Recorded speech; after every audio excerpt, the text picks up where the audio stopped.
Buenas tardes, compañeros. Mi nombre es Daniela Rayo Malfabón y el día de hoy les voy a exponer el tema de Downward Continuation, que básicamente es un método de migración profunda. Para entrar un poquito en contexto, vamos a repasar algunos conceptos que, bueno, la imagen sísmica es un término general que se utiliza para describir los procesos que convierten los datos sísmicos en una representación geológica del subsuelo. Estas representaciones pueden variar desde simples imágenes estructurales que utilizan algoritmos de migración hasta la que se estiman las propiedades de las rocas con algoritmos que se basan en la teoría de la inversión. Los algoritmos de migración se describen según tres clasificaciones: de Kirchhoff, FK y de continuidad descendente. La continuidad descendente se utiliza entonces para obtener las imágenes del medio, así como para un procedimiento tomográfico de reflexión para estimar el fondo que varía suavemente, conocido como análisis de velocidad de migración. Eh, Podemos encontrar su definición como tal, que es una técnica utilizada para estimar el valor de un campo potencial o de los datos sísmicos en una superficie que se encuentra por debajo de una superficie medida. El método es riesgoso porque asume la continuidad del campo de manera que las anomalías afectan las predicciones, especialmente si se producen debajo de la superficie medida, y el ruido puede ser exagerado y afectar adversamente los cálculos. Eh, Dentro de las ventajas que tiene este método a comparación de Kirchhoff y FK, pues básicamente es en la teoría y computacionales. En general, el enfoque de continuación descendente da lugar a un cálculo más completo de la propagación de la onda y la difracción en el modelo de los datos de reflexión misma que el basado en la aproximación óptica geométrica subyacente del enfoque de Kirchhoff. Bueno, para comenzar un poco con la teoría. La migración por continuación descendente es un problema de valor inicial en el que se encuentra la solución de la ecuación de onda, es decir, el campo de onda extrapolado para cada profundidad. Ya sean por ambos métodos, por el desplazamiento de fase o por el desplazamiento de fase generalizada, la extrapolación se realiza en el dominio de la frecuencia. Si consideramos que ρ en x, z y omega es el campo extrapolado, entonces tenemos que aplicar la condición de imagen para obtener la sección de profundidad migrada. Esto se puede hacer de dos maneras. Podemos obtener la sección migrada mediante la primera fórmula que tenemos, donde TD es el tiempo de viaje desde la fuente hasta cada punto del espacio. La otra forma de aplicar la condición de imagen se basa en el principio de reciprocidad. Para cada incremento de profundidad, los gathers de los disparos son continuados hacia abajo. Luego los datos son recogidos en receptores comunes y estos gathers continúan hacia abajo. La sección migrada, por lo tanto, se obtiene en la siguiente ecuación. Y bueno, para comenzar a entender un poco la continuación descendente, eh, tenemos que suponer varias cosas. Dada una onda plana que se aproxima verticalmente a la superficie de la Tierra y una suposición de que la velocidad de la Tierra está estratificada verticalmente, podemos suponer que la onda que se aproxima hacia abajo en la Tierra está simplemente desplazada en el tiempo de lo que vemos en la superficie. Por lo tanto, no hay reflexiones múltiples. Ahora, consideremos a continuación una onda plana que se sumerge con un ángulo teta. Es natural imaginar la continuación de dicha onda a lo largo de un rayo y continuaremos la onda directamente hacia abajo. Esto requiere la suposición de que la onda es completamente perfecta y es decir, que se observa de la misma forma en todo X. Por lo tanto, tenemos que el desplazamiento del tiempo es igual a la fórmula que tenemos del lado derecho, donde teta es el ángulo entre el frente de onda y la superficie de la Tierra. Por lo tanto, la ecuación para continuar la onda hacia abajo es la siguiente.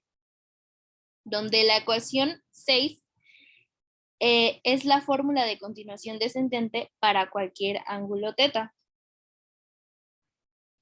Esta es una aproximación bien conocida que maneja el tiempo correctamente, pero mantiene la amplitud constante, cuando en la vida real la amplitud debería variar debido a los coeficientes de reflexión y transmisión. Entonces, en una Tierra estratificada es habitual eliminar el ángulo θ, que es variable en profundidad, y al cambiarlo por el parámetro ρ de Snell, que es constante para todas las profundidades, pues tenemos la siguiente ecuación, que es la ecuación 7. Y aquí, bueno, es natural preguntarse en qué lugar de la vida encontraremos una onda de Snell que pudiéramos continuar hacia abajo, y la respuesta es cualquier onda de la vida real puede considerarse como una suma de ondas que se propagan en todos los ángulos. Así, un conjunto de datos de campo debería descomponerse primero en ondas de Snell de todos los valores de ρ, y luego la ecuación puede utilizarse para continuar hacia abajo en cada ρ, y finalmente los componentes podrían sumarse.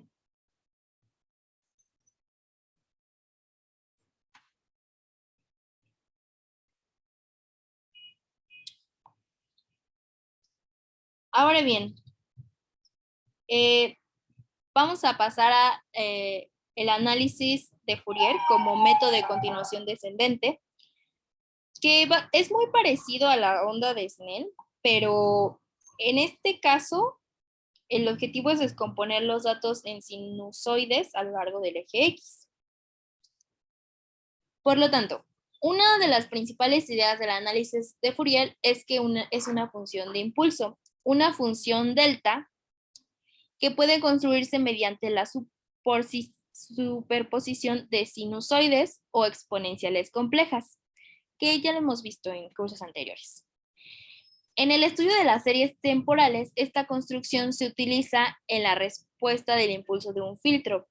En el estudio de las funciones del espacio, se utiliza para hacer fuente puntual física que puede fabricar las ondas descendentes que inicializan el experimento sísmico de reflexión. Asimismo, las ondas próximas observadas pueden transformarse de Fourier sobre T y X.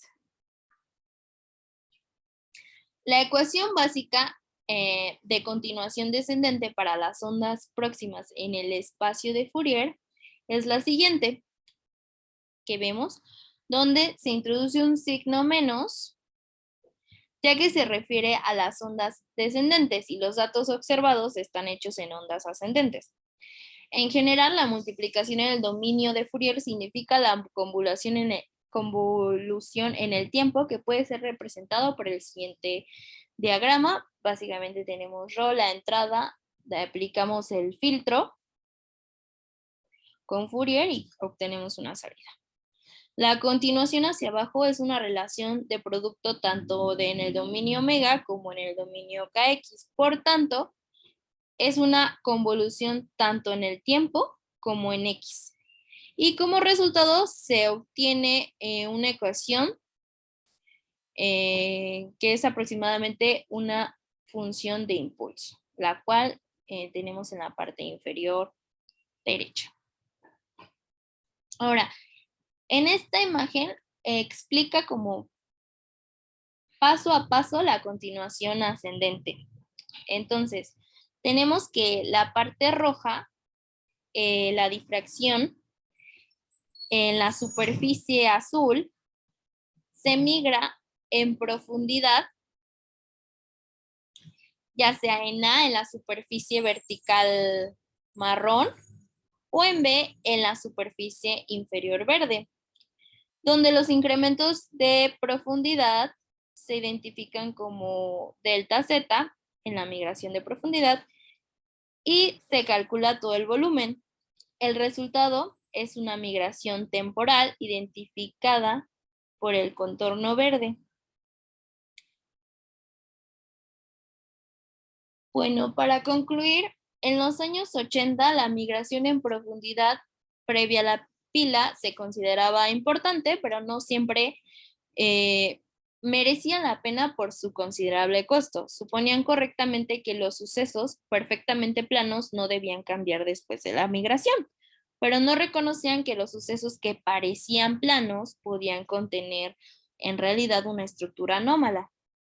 Afortunadamente, se reconoció que los eventos en una sección apilada tienen una resolución horizontal que es escrita por la zona de Fresnel y que los eventos horizontales que contienen anomalías están especialmente difuminadas y pueden no ser visibles.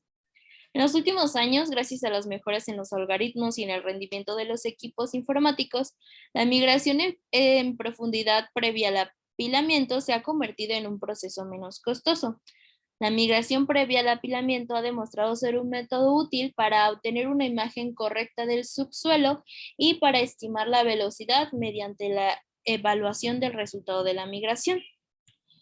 Todos los métodos de migración se basan de diferentes soluciones de la ecuación de onda. El método de Kirchhoff es una solución integral de la ecuación de onda, mientras que el método de FK hace uso de la transformada de Fourier y el método de continuación descendente utiliza varias técnicas para resolver la ecuación de onda, como el método de diferencia infinita o el método de desplazamiento de fase. Y pues eso sería todo. Muchísimas gracias por su atención.